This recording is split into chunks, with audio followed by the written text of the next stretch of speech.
अनीता पति से बोली, एक बात कहूँ? गोपाल बोला, क्या?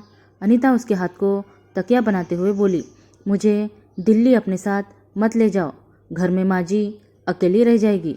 गोपाल गुस्से में बोला, अकेले रह जाती है तो रह जाने दो, कुछ दिन अकेले रहेगी तो अक्ल आ जाएगी। कितनी बार कह चुका हूँ कि माँ मेरे साथ दिल्ली चल, मगर वह मानती ही नहीं। मैं भी इंसान हूँ, दिल्ली में अकेला रहकर थक चुका हूँ। दिन भर काम करता हूँ, फिर कमरे में आकर मुझे ही खाना बनाना पड़ता है, कपड़े धोने पड़ते हैं, झाड़ू पोछा करना पड़ता है। अनीता बोली, जवान हो, बूढ़े नहीं हो गए, कुछ दिन और एडजस्ट कर लो। अभी यहाँ माँ जी को मेरी ज़रूरत है। अगर उन्हें अकेली को कुछ हो गया तो समाज आपको जीने नहीं देगा। गोपाल गुस्से में बोला, तू ज़्यादा ज्ञान मत दे। सुबह हम लोग चल रहे हैं, बच्चों को भी साथ ले चलेंगे। वहाँ अच्छी स्कूल है, उनकी पढ़ाई भी ढंग से हो जाएगी। अनीता उठकर बैठ गई, फिर बोली, आपको माँ ने कहा है ये घर छोड़कर नहीं आएगी, क्योंकि इस घर में उनके पति की यादें बसी हुई है।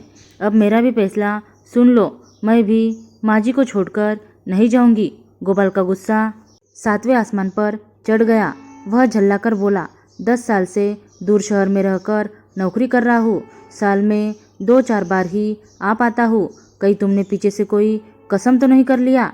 ये तू नहीं बोल रही, लगता है तेरे अंदर बैठा तेरा कोई आशिक बोल रहा है।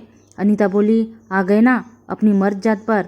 जब जीत पूरी नहीं हो पाई तो लांछन लगाने पर उतर आए। यही तो करते हो तुम मर्द लोग। बचपन में तुम्हें माँ और बहन इसलिए चाहिए ताकि तुम्हें समय पर खाना मिल जाए, कपड़े धुले हुए मिल जाए, साफ सुथरा घर रहने को मिल जाए, लाड प्यार मिल जाए। तुम्हारे नखरे उठाने के लिए और तुम्हारा गुस्सा सहन करने के लिए तुम्हें औरत चाहिए। वह आगे बोली, और जब मर्द की शादी हो जाती है तब उसके वही काम पत्नी करने लगती है।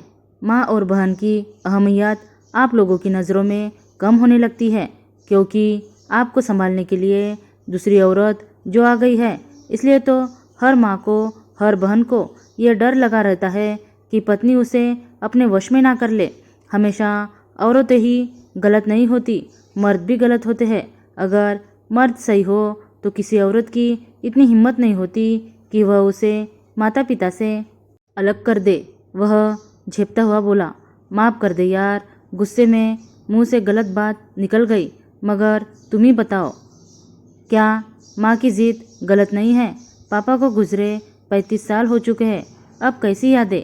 माँ को उन यादों से बाहर निकलकर अपना बुढ़ापा काटने पर ध्यान देना चाहिए। अनीता बोली, वो दुखियारी औरत है। जवानी में पति के गुजर जाने के बाद वह चाहती तो दूसरी शादी भी कर सकती थी, मगर ऐसा उन्होंने नहीं किया। अगर वह ऐसा करती तो आपकी ज़िंदगी खराब हो जाती, क्योंकि कोई भी मर्द पराये इंसान के बेटे को अपने बेटे जैसा प्यार नहीं दे सकता। इसीलिए माँ जी ने दूसरी शादी नहीं की, अपने पति की यादों के सहारे पहाड़ जैसी ज़िंदगी काटती रही। अब उनके अंतिम वर्ष चल रहे हैं। वह स्वर्ग में बैठे पिया से मिलने के इंतज़ार में जी रही है। बताओ, उस घर को कैसे छोड़ दे जहाँ के ज़र्रे ज़र्रे में उस पिया की यादें बसी हुई है। गोपाल पत्नी के मुंह की ओर देखते हुए बोला, तुम इतनी समझदार कैसे हो गई? कुछ साल पहले तो तू मेरे साथ शहर चलने के लिए जिद किया करती थी। अनीता उदास होकर बोली, इसलिए समझदार हो गई हूँ कि मेरी भी माँ है। कुछ दिन पहले ही भाई और भाभी को समझा कर आई हूँ कि माँ के साथ अच्छा व्यवहार करे। अगर आज मैंने माँ जी को अकेला छोड़ दिया तो किस मुंह से अपने भाई भाभी को अपनी माँ की सेवा करने के लिए कह पाऊंगी? गोपाल बोला, मुझे माफ़ कर दे, मैं माँ के साथ गलत करने जा रहा था। उस माँ के लिए जिसने मेरे लिए अपनी सारी ज़िंदगी धर दी।